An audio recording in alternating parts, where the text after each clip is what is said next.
ও এই দেখেন, দেখছেন একটা প্রশ্ন, সুন্দর একটা প্রশ্ন।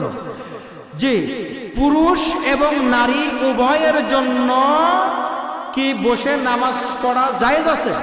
একটা প্রশ্ন, এটা হলো কি প্রশ্ন, তাই না? জি, একজন নারী অথবা একজন পুরুষ সুস্থবান যতক্ষণ আছে, যতক্ষণ সে দাঁড়িয়ে থাকতে পারে, তার জন্য দাঁড়িয়ে নামাজ পড়া ফরজ। দাঁড়িয়ে নামাজ পড়া কি বলেন, বলেন কি?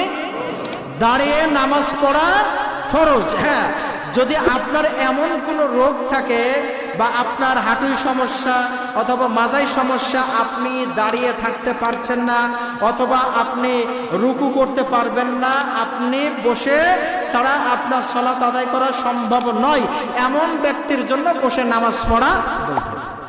তাছাড়া আপনি যতক্ষণ পর্যন্ত দাঁড়িয়ে থাকতে পারবেন ততক্ষণ পর্যন্ত আপনার জন্য, নারী হোক পুরুষ হোক উভয়ের জন্য দাঁড়িয়ে নামাজ পড়া ফরজ।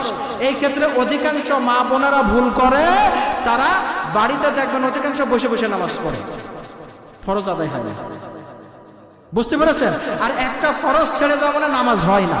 কি হয় না? তাহলে অধিকাংশ মা বোন যারা বাড়িতে সুস্থ থাকার পরেও বসে নামাজ পড়ে, ওদের নামাজই হয়। বুঝতে পেরেছেন?